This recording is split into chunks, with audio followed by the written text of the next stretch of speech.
Okay, shalawam. First off, I want to say all praises to Yahawah, bahasham Yahawashi, bahasham Kwadash. Double honors to our apostles and elders of GMS, and to the elect doing the work in sincerity and in truth. Shalawam. This is Nazar Khud, GMS Precepts, and I got a real quick short title. Just teach.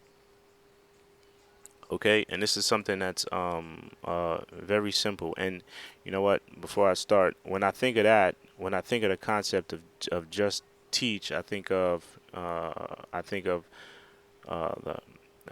Apostle Gabar and Apostle Rakar. You know, and I'm sure Apostle Ramlab.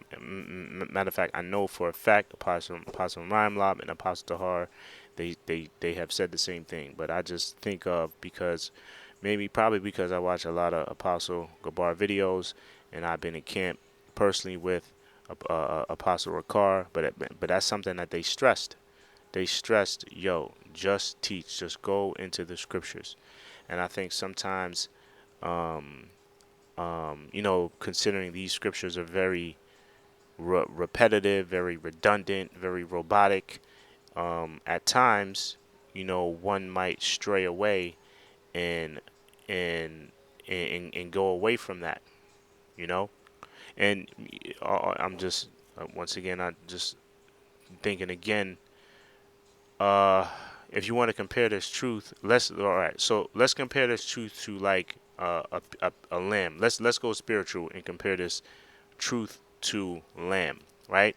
Lamb is, and I'm sure there's other meats also, but lamb is one of the few meats that does not need a lot of season, right? For it to taste good, all you need is salt. Sprinkle some salt in there, and there you go. It comes out good. You don't need to put salt and pepper and oregano and basil and thyme and adobo and especially that shit got a lot of bullshit in it. Adobo and sazon and garlic powder and all this paprika and all this other turmeric, and you don't need too much season to make it taste good. You just need a little bit of season. Sometimes you can overdo it, and what can happen when you over season not just lamb but any meat? It can take away from the flavor. All right, and that's how you have to teach. That's how you have to view this truth. Keep it simple, right? You can never go wrong with just teaching, right? And that's part of our job. That's part of our job. Let me before I ramble too much. Let me just go into the scriptures. I'll go into this. This is Jeremiah 3:15. It says, "And I will give you pastors according to my heart, which shall feed you with knowledge and understanding." Right? I read that again. "And I will give you pastors according to my heart, which shall feed you with knowledge and understanding." And that's what the Most High did. That's what Yahawashi did. He has risen up prophets to go out there and to speak His word, to bring in, to usher in their. Because look, uh, um, our number one job right now is to usher in the return of Yahawashi. So anything that you do as far as this truth, it has to zero back to that. It has to go back to the foundation, which is Yahawashi returning. In the name of Yahweh, in the name of Yahawah. So that's our number one job. Listen, it's a warning out there. We're telling not only Israel but all nations. Listen, the King of Kings, Lord of Lords is returning, and a lot of bad things are about to take place prior to His return. So get ready. So that's what this truth, or anything concerning this truth. Now I know we have talents. We have to sort of mold our talents or filter out our talents the best way we can to bring out the message, which is the ushering in of Yahawashi. Okay, that's so that's our job. That's our job. You know what? Let me get this real quick. Let me go Proverbs before I go to Ecclesiastes. This is Proverbs 10. Man, what was I gonna go? 10 and here it is. 10 and 21. The lips of the righteous feed many, but fools die for want of wisdom. I read that again. The lips of the righteous feed many, but fools die for want of wisdom. Now I think what can happen is, considering these scriptures are very repetitive, or one might even call it robotic. um what might happen is, you might one might stray away to find another, which is crazy, right? Because if you think about it, like they say this, right? Anytime you pick up a book, like you should never get bored with the scriptures, because anytime you pick up a scripture or read a scripture, you can get something out of it again, right? They say the same thing with books, right? They say, oh, if you read a book once, read it again, because you might get something new out of it. And these are just worldly books, right? How much more these scriptures, right? It's a gazillion times much more, right? So you should never get bored with these scriptures. You should never get bored with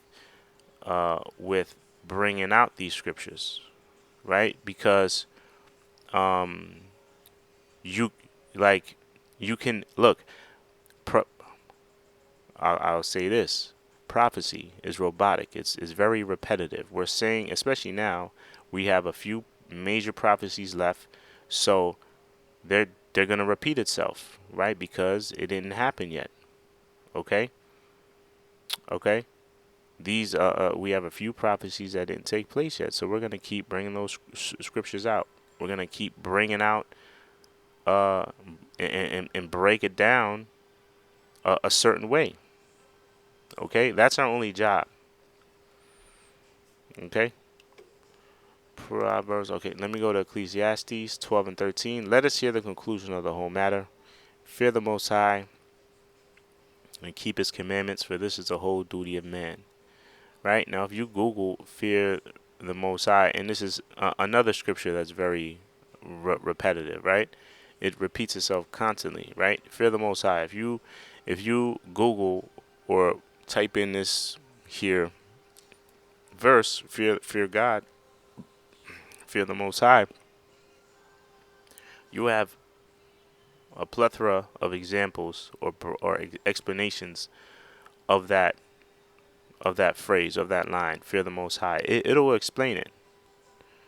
Okay, why? Because the scriptures is very robotic. Even prophecies are very robotic. Even the way we bring it out is very robotic.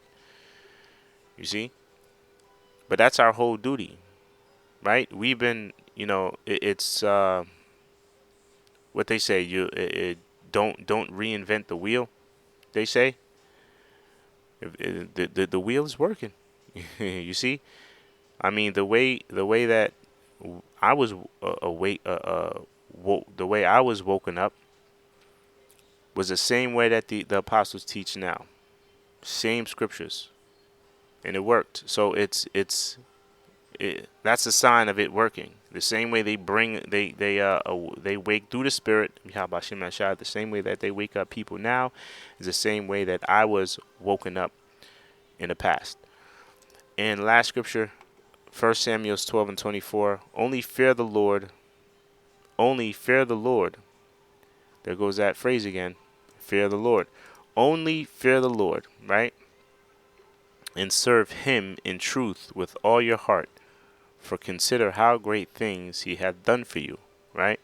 And this is very beautiful, right? Because if it wasn't for me understanding the fear of the Lord through our apostles, I would never be where I am today. I would never have been able to obtain the knowledge, wisdom, and understanding of not only the scriptures, but life, right? Because that's what the scriptures go into. It explains everything. I've gotten all my answers.